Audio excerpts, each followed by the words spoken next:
प्यारे बच्चों, सुप्रभात। आज हम शुरू करेंगे ए कोड प्रैक्टिस पेपर का। प्रश्न नंबर 1 है, अपठित गद्यांश। पश्चिमी सभ्यता मुख मोड़ रही है। वह एक नया आदर्श देख रही है। अब उसकी चाल बदलने लगी है। वह कलों की दुनिया से निकलकर या कलों की पूजा को छोड़कर मनुष्यों की पूजा को अपना आदर्श बना रही है। इस आदर्श के दर्शाने वाले देवता रस्किन और टॉल्स्टॉय आदि हैं। पाश्चात्य देशों ने नया प्रभात प्रदेशों में या पाश्चात्य देशों में नया प्रभात होने वाला है। वहां के गंभीर विचार वाले लोग इस प्रभात का स्वागत करने के लिए उठ खड़े हुए हैं। प्रभात होने के पूर्व ही उसका अनुभव कर लेने वाले पक्षियों की तरह इन महात्माओं को इस नए प्रभात का पूर्व ज्ञान हुआ है। और हो क्यों न इंजनों के पहिए के नीचे दबकर वहां वालों के भाई बहन नहीं उनकी सारी जाति पिस गई, उनके जीवन के धुरे टूट गए, उनका समस्त धन घरों में से निकलकर एक ही दो स्थान में एकत्र हो गया। साधारण लोग मर रहे हैं, मजदूरों के हाथ पांव फट रहे हैं, लहू बह रहा है, सर्दी से ठिठुर रहे हैं। एक तरफ दरिद्रता का अखंड राज्य है, दूसरी तरफ अमीरी का चरम दृश्य। परंतु अमीरी भी मानसिक दुखों से विधर्मित है। मशीनें बनाई तो गई थी मनुष्यों का पेट भरने के लिए, मजदूरों को सुख देने के लिए, परंतु वे काली काली मशीनें ही काली बनकर उन्हीं मनुष्यों का भक्षण कर जाने के लिए मुख खोल रही हैं। प्रभात होने पर ये काली काली बलाएं दूर होंगी, मनुष्य के सौभाग्य का सूर्योदय होगा। शोक का विषय यह है कि हमारे और अन्य पूर्वी देशों में लोगों की मजदूरी से तो लेस मात्र भी प्रेम नहीं, पर वे तैयारी कर रहे हैं पूर्वोक्त काली मशीनों का आलिंगन करने की। पश्चिम वालों के तो ये गले पड़ी हुई बहती नदी की काली कमली हो रही हैं। वे छोड़ना चाहते हैं, परंतु काली कमली उन्हें नहीं छोड़ती। देखेंगे पूर्व वाले इस कमली को छाती से लगाकर कितना आनंद अनुभव करते हैं। यदि हम में से हर आदमी अपनी 10 उंगलियों की सहायता से साहसपूर्वक अच्छी तरह काम करे तो हम मशीनों की कृपा से बढ़े हुए परिश्रम वालों को वाणिज्य के जातीय संग्राम में सहज ही पछाड़ सकते हैं। सूर्य तो सदा पूर्व ही से पश्चिम की ओर जाता है, पर आओ पश्चिम से आने वाली सभ्यता के नए प्रभात को हम पूर्व से भेजें। इंजनों की वह मजदूरी किस काम की जो बच्चों, स्त्रियों और कारीगरों को ही भूखा नंगा रखती है और केवल सोने, चांदी, लोहे आदि धातुओं का ही पालन करती है। पश्चिम को विदित हो चुका है कि इनसे मनुष्य का दुख दिन पर दिन बढ़ता है, यानी कि कष्ट बढ़ते जाते हैं। ये था हमारा गद्यांश। इसके आधार पर प्रश्न है। पहला प्रश्न, संदर्भ के अनुसार गद्यांश में विमर्दित शब्द का सटीक अर्थ क्या हो सकता है? ऑप्शन 1 है ठगी हुई, दूसरा ऑप्शन है ग्लानिपूर्ण, तीसरा ऑप्शन है ईर्ष्यापूर्ण, चौथा ऑप्शन है पीड़ापूर्ण। तो इसका सही उत्तर आएगा पीड़ापूर्ण। ऑप्शन नंबर 4 यानी कि घ जो है इसका उत्तर है पीड़ापूर्ण। गद्यांश में मशीनों को काली मशीनें कहना किस बात की ओर संकेत करता है? पहला ऑप्शन है काला रंग शोक का प्रतीक है, दूसरा ऑप्शन है मशीनों द्वारा जनसाधारण में बेरोजगारी बढ़ने के कारण। तीसरा ऑप्शन है माँ दुर्गा के अवतार काली के जैसे भक्षण करने के कारण। चौथा ऑप्शन है मशीनों से अमीरों द्वारा काले धन अर्जन करने के कारण। तो इसका उत्तर आएगा 2, मशीनों द्वारा जनसाधारण में बेरोजगारी बढ़ाने के कारण, ये इसका उत्तर है। इंजनों के पहिए के नीचे दबकर वहां वालों के डैश, इस प्रक्रिया के क्या परिणाम हुए? आर्थिक संपदा का अनुचित वितरण हुआ। दूसरा ऑप्शन है भाई बहनों व अन्य रिश्तेदारों में दुराव। तीसरा ऑप्शन है समस्त जाति द्वारा कठिन परिश्रम। चौथा ऑप्शन है मशीनों द्वारा मनुष्यों का संरक्षण। तो इसका उत्तर आएगा पहला ऑप्शन है आर्थिक संपदा का अनुचित वितरण, ये इसका उत्तर है। गद्यांश के अनुसार साधारण लोग क्यों मर रहे हैं? कम मजदूरी मिलने के कारण हुई बीमारियों से, हाथ पांव फटने, खून रिसने और सर्दी के कारण। तीसरा ऑप्शन है मानव श्रम से ज्यादा मशीनों को महत्व मिलने के कारण। चौथा ऑप्शन है कार्य क्षेत्र के विषैले पर्यावरण व खाने की कमी से। तो इसका सही उत्तर आएगा तीसरा ऑप्शन ग, मानव श्रम से ज्यादा मशीनों को महत्व मिलने के कारण। निम्नलिखित कथनों पर विचार कीजिए। कथन 1 है मानवीय दक्षता को महत्व देना चाहिए। कथन 2 है मनुष्य तथा मानवीयता से प्रेम करना चाहिए। तीसरा ऑप्शन है अपनी चाल को बदल लेना चाहिए। चौथा ऑप्शन है मानव जीवन को आदर्श मानना चाहिए। तो गद्यांश के अनुसार कौन सा कथन सही है या कौन से कथन सही हैं? केवल कथन 1 सही है। दूसरा ऑप्शन है केवल कथन 2 सही है।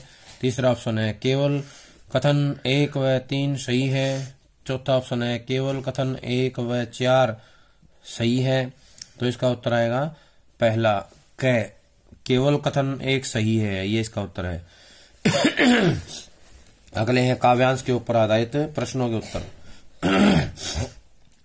थकी हारी लौटी है वो ऑफिस से अभी, टिफिन बॉक्स को रसोई में रखती है, मुंह पर पानी के छींटे मारती है, बाहर निकल आई लट को वापस खोसती है बालों में, आंखों को होले से दबाती है हथेलियों से, उठती है और रसोई घर की ओर जाने को होती है।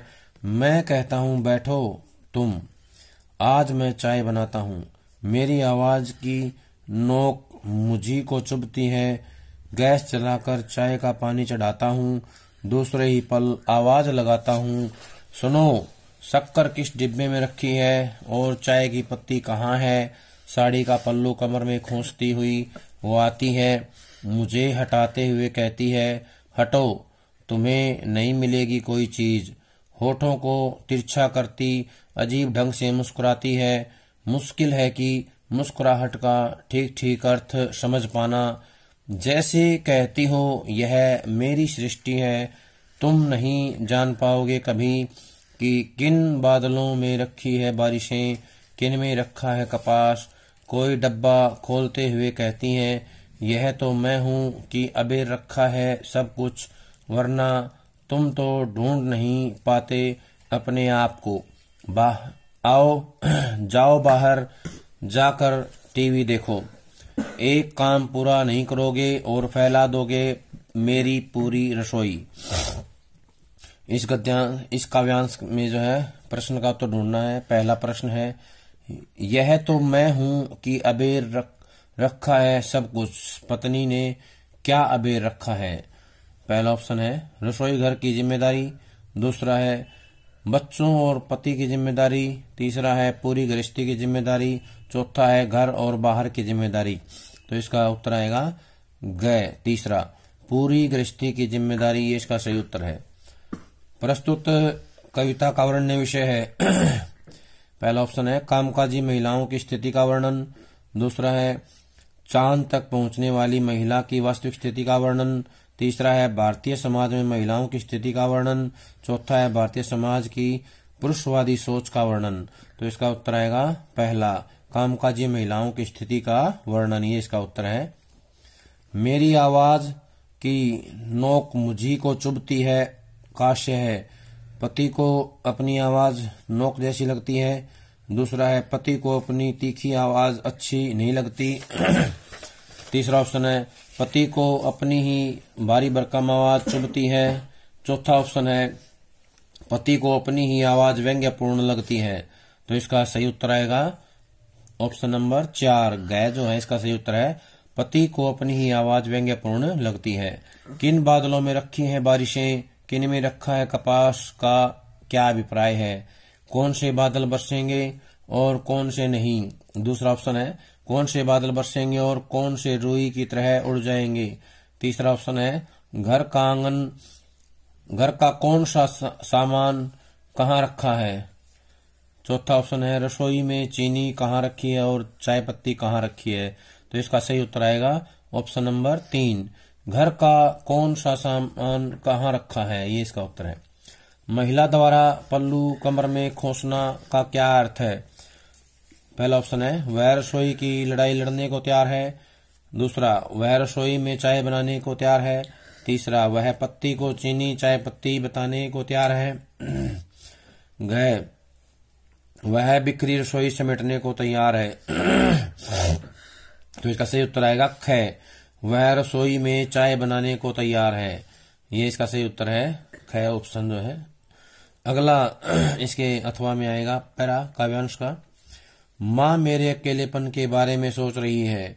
पानी गिर नहीं रहा पर गिर सकता है किसी भी समय। मुझे बाहर जाना है और माँ चुप है कि मुझे बाहर जाना है। यह तय है कि मैं बाहर जाऊंगा तो माँ को भूल जाऊंगा, जैसे मैं भूल जाऊंगा उसकी कटोरी, उसका गिलास, वह सफेद साड़ी जिसमें काली किनारी है।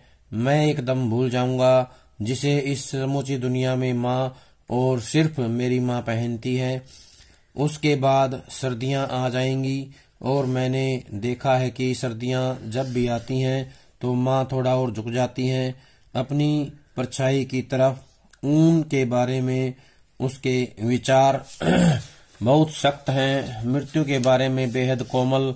पक्षियों के बारे में वह कभी कुछ नहीं कहती। हालांकि नींद में वह खुद एक पक्षी की तरह लगती है। जब वह बहुत ज्यादा थक जाती है तो उठा लेती है सुई और तागा। मैंने देखा है कि जब सब सो जाते हैं तो सुई चलाने वाले उसके हाथ देर रात तक समय को धीरे धीरे सीलते हैं, जैसे वह मेरा फटा हुआ कुर्ता हो। पिछले 60 वर्षों से एक सुई और तागे के बीच दबी हुई है माँ। हालांकि वह खुद एक करघा है जिस पर 60 बरस बुने गए हैं। प्रश्न है, प्रस्तुत कविता का मूल भाव है। पहला ऑप्शन है, प्रगति के लिए रिश्तों में आए बिखराव की पीड़ा। दूसरा ऑप्शन है, सुविधा के लिए रिश्तों में आए बिखराव की पीड़ा। तीसरा ऑप्शन है, आधुनिक जीवन की व्यवस्था। चौथा ऑप्शन है, अपनों से बिछुड़ने की व्यवस्था। तो इसका सही उत्तर आएगा ऑप्शन नंबर 4, अपनों से बिछुड़ने की व्यवस्था। ये इसका उत्तर है। माँ की चुप्पी के कारण के विषय में कौन सा कथन असत्य है। पहला ऑप्शन है, बेटे का अजनबी प्रदेश में जाना। दूसरा है, अजनबी प्रदेश में बेटे का अकेलापन। तीसरा है, अपने अकेलेपन की चिंता। चौथा है, बेटे का उससे बिछुड़कर दूर जाना। तो इसका सही उत्तर है तीसरा ऑप्शन, अपने अकेलेपन की चिंता। अगला प्रश्न है, पानी गिरा नहीं पर गिर सकता है किसी भी समय का आशय है। किसी भी समय वर्षा हो सकती है। दूसरा ऑप्शन है, माँ की आंखों से कभी भी आंसू गिर सकते हैं। तीसरा ऑप्शन है, माँ के सब्र का बांध कभी भी टूट सकता है। चौथा ऑप्शन है, माँ की हिम्मत कभी भी जवाब दे सकती है। तो इसका सही उत्तर आएगा दूसरा ऑप्शन ख जो है, माँ की आंखों से कभी भी आंसू गिर सकते हैं। प्रश्न अगला है, कवि की चिंता का मुख्य कारण डैश है। पहला ऑप्शन है, शहरी परिवेश में माँ को भूल जाना। दूसरा है, बढ़ती उम्र में माँ का स्वास्थ्य। तीसरा है, बढ़ती उम्र में माँ का अकेलापन। चौथा है, शहरी परिवेश में जुड़ी चीजें भूल जाना।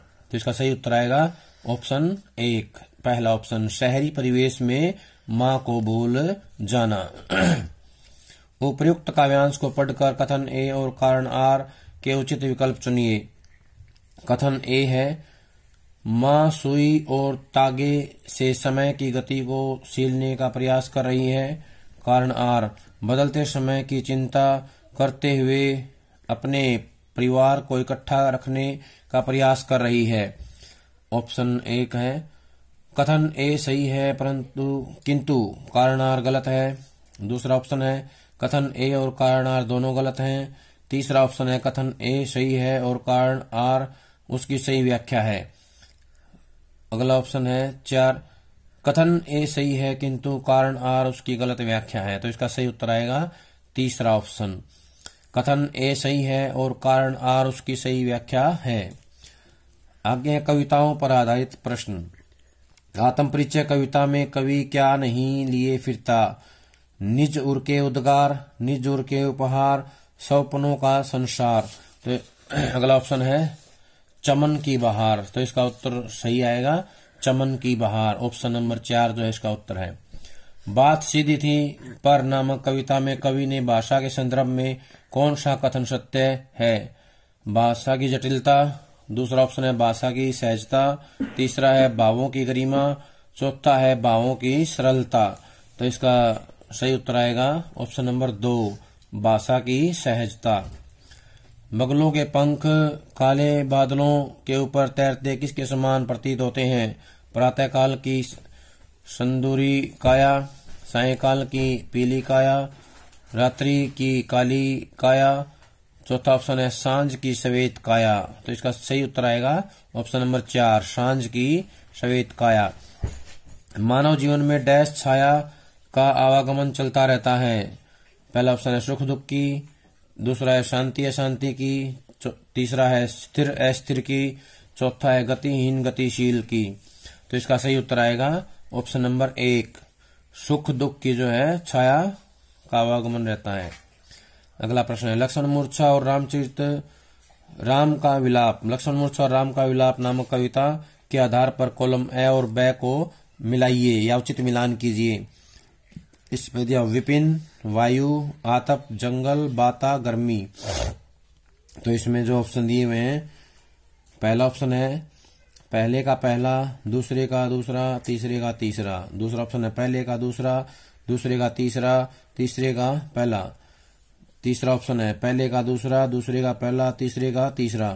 चौथा ऑप्शन है पहले का तीसरा, दूसरे का दूसरा, तीसरे का पहला। तो इसका सही उत्तर आएगा ख जो है इसका सही उत्तर है।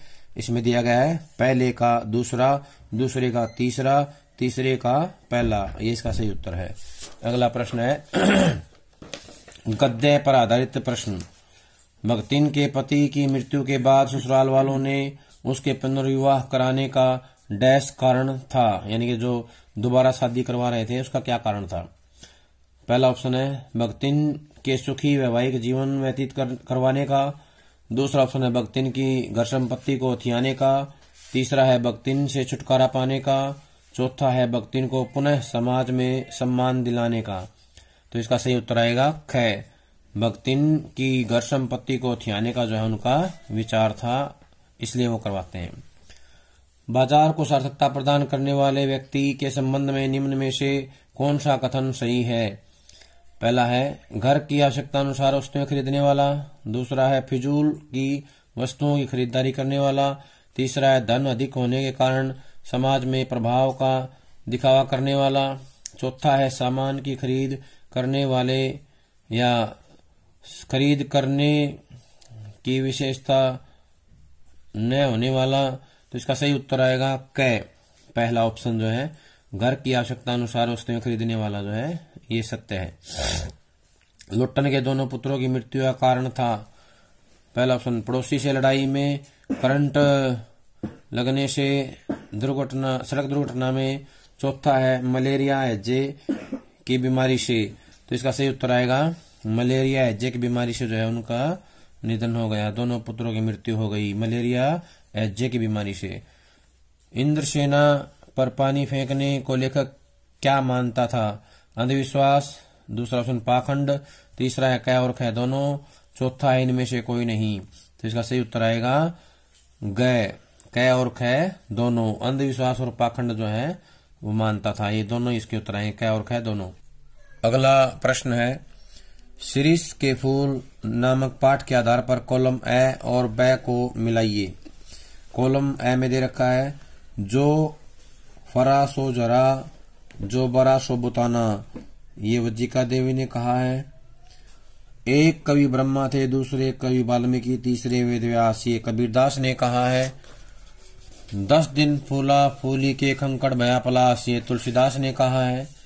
ऑप्शन में दिया गया है। पहला ऑप्शन है, पहले का 1, दूसरे का 3, तीसरे का 2। दूसरा है पहले का दूसरा, दूसरे का पहला, तीसरे का तीसरा। तीसरा ऑप्शन है पहले का तीसरा, दूसरे का पहला और तीसरे का दूसरा। चौथा ऑप्शन है पहले का तीसरा, दूसरे का दूसरा और तीसरे का पहला। तो इसका सही उत्तर आएगा तीसरा ऑप्शन गए। पहले का तीसरा, दूसरे का पहला और तीसरे का दूसरा, ये इसका सही उत्तर है। वितान के आधार पर प्रश्नों के उत्तर दीजिए। किसंदा की सेवानिवृत्ति के बाद यशोधर बाबू ने उन्हें अपने घर न रख पाने का क्या कारण बताया या क्या कारण था। पहला ऑप्शन है किसंदा के उनके प्रस्ताव को अस्वीकार करने के कारण। दूसरा है अपने घर वालों के उन्हें पसंद न करने के कारण। तीसरा है अपने परिवार को नाराज न करने के कारण। चौथा है अपने घर में अतिरिक्त कमरा न होने के कारण। तो इसका सही उत्तर आएगा ऑप्शन नंबर 2, अपने घर वालों के उन्हें पसंद न करने के कारण। अगला प्रश्न है, लेखक का पाठशाला में विश्वास बढ़ने के कारण थे। पहला है शिक्षकों का अपनत्व, दूसरा वसंत पाटिल की मित्रता, तीसरा संघर्षमयी प्रवृत्ति। चौथा ऑप्शन है उपरोक्त सभी। तो इसका आएगा उपरोक्त सभी। ऑप्शन नंबर 4 इसका उत्तर है।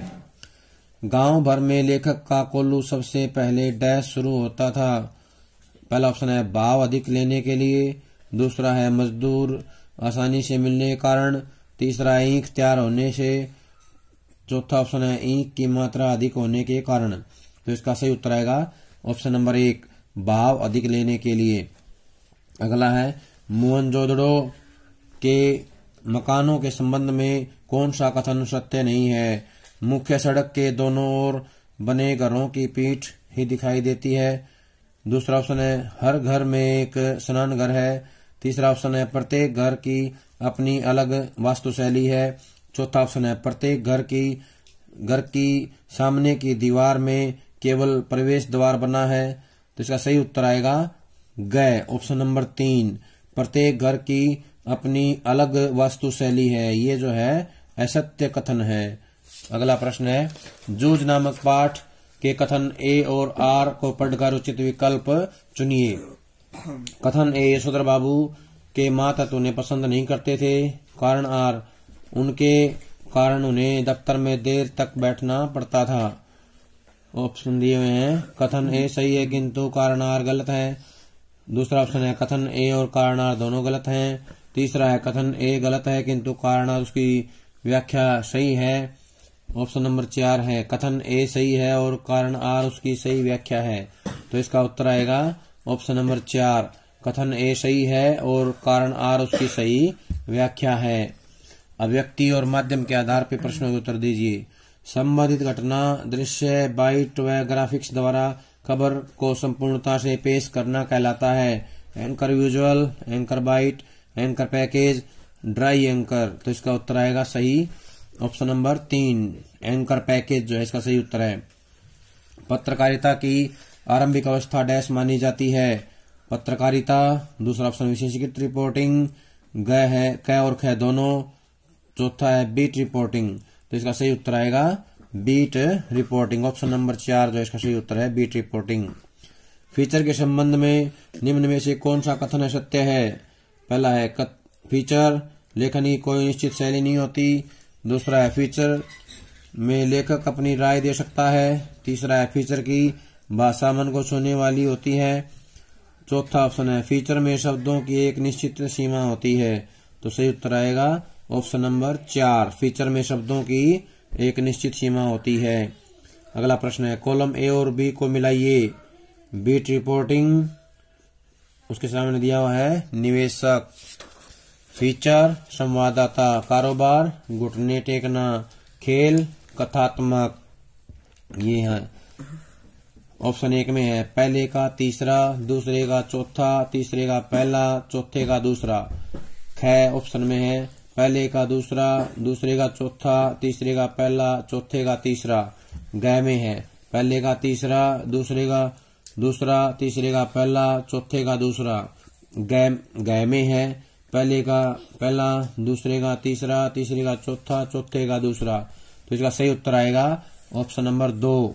ख जो है इसका सही उत्तर है पहले का दूसरा, दूसरे का चौथा, तीसरे का पहला और चौथे का तीसरा। अगला प्रश्न है समाचार लेखन की प्रभावशाली शैली डैश है। पहला ऑप्शन है वर्णनात्मक शैली, दूसरी उल्टा पिरामिड शैली, तीसरा है पिरामिड शैली, चौथा है विवेचनात्मक शैली। तो इसका उत्तर आएगा उल्टा पिरामिड शैली जो है इसका उत्तर है। व्याकरण के आधार पर प्रश्नों के उत्तर दीजिए। निम्न में से व्यंजन संधि का सही उदाहरण है उल्लास, संगम, तथास्तु। दूसरा है संभावना, सद्भावना, बहिष्कार। ग है क और ख दोनों ग है उल्लास, संगम, संभावना। तो इसका सही उत्तर आएगा ऑप्शन घ उल्लास, संगम, संभावना। निम्नलिखित में कॉलम ए और बी को मिलाइए। योगदान में तत्पुरुष समास, भाई बहन में द्विगु समास, रसगुल्ला में कर्मधारय है, पंचामृत में द्वंद्व समास। तो इनका जो है सही मिलान करना है। पहले ऑप्शन में ऑप्शन क में दिया हुआ है पहले का दूसरा, दूसरे का चौथा, तीसरे का दूसरा, चौथे का पहला। ख में है पहले का तीसरा, दूसरे का चौथा, तीसरे का पहला, चौथे का दूसरा। तीसरे ऑप्शन में पहले का पहला, दूसरे का दूसरा, तीसरे चौथा, चौथे का तीसरा। चौथे में पहले का चौथा, दूसरे का पहला, तीसरे का तीसरा और चौथे का दूसरा। तो इसका सही उत्तर आएगा ऑप्शन ख। ख जो इसका सही उत्तर है पहले का तीसरा, दूसरे का चौथा, तीसरे का पहला, चौथे का दूसरा। अगला प्रश्न है देशांतर शब्द में डैश समास है। पहला है अविभाव, दूसरा है द्वंद्व, तीसरा है कर्मधारय, चौथा है तत्पुरुष। तो इसका सही उत्तर आएगा तत्पुरुष समास। उस पर घड़ों पानी गिर गया। इस वाक्य में कौन सा दोष है? शब्द क्रम संबंधी दोष। ख है मुहावरा संबंधी दोष। तीसरा है ग पुनोक्ति संबंधी दोष। ग है प्रसर्ग संबंधी दोष। तो सही उत्तर आएगा ख। ऑप्शन ख इसका उत्तर है मुहावरे संबंधी दोष। निम्नलिखित में से शुद्ध वाक्य छाटिए। क में है वह 10 आम लेकर आया। ख में वह 10 आमों को लेकर आया। ऑप्शन ग वह 10 आम लेकर आया। ऑप्शन घ वह 10 आम लेकर आया। तो इसका सही उत्तर आएगा ऑप्शन क वह 10 आम लेकर आया। ये सही उत्तर इसका। नैतिक शिक्षा के आधार पर प्रश्नों के उत्तर दीजिए। उपकार के बदले प्रत्युपकार करना डैश धर्म है। क जैन धर्म। ख शैव धर्म। ग में है सनातन धर्म। ग वैष्णव धर्म। तो इसका सही उत्तर आएगा ऑप्शन ग सनातन धर्म जो इसका सही उत्तर है।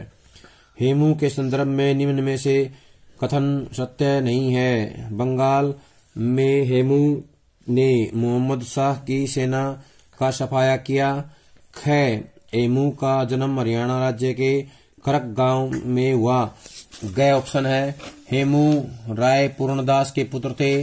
ग ऑप्शन है हेमू ने अपने जीवन काल में छोटे बड़े 22 युद्ध जीते। तो इसका सही उत्तर आएगा ऑप्शन ख। हेमू का जन्म हरियाणा राज्य के खरक गांव में हुआ। ये ऑप्शन जो है इसका सत्य नहीं है। अगला प्रश्न है जज द्वारा मृत्युदंड सुनाए जाने पर करतार सिंह सराबा ने क्या कहा?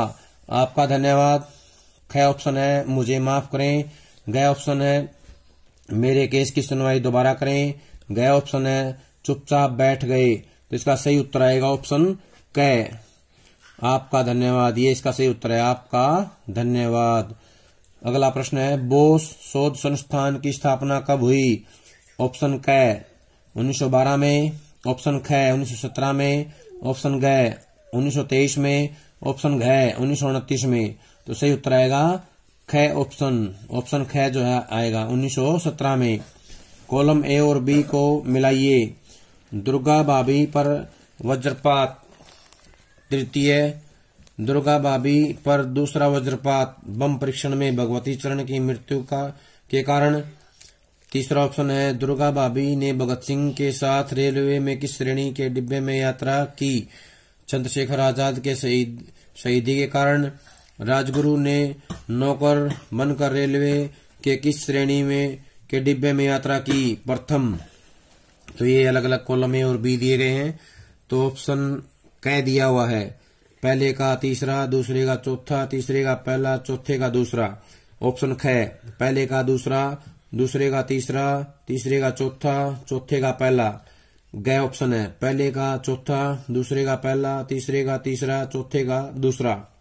ग ऑप्शन है, पहले का पहला, दूसरे का दूसरा, तीसरे का चौथा और चौथे का तीसरा। इसका सही उत्तर आएगा ऑप्शन ख, पहले का दूसरा, दूसरे का तीसरा, तीसरे का चौथा और चौथे का पहला। ख जो है इसका सही उत्तर है। प्यारे बच्चों, ये था हमारा कोड ए। जब तक बी कोड आता है उससे पहले इस ए कोड को सभी याद कर लें। सभी का बहुत बहुत धन्यवाद।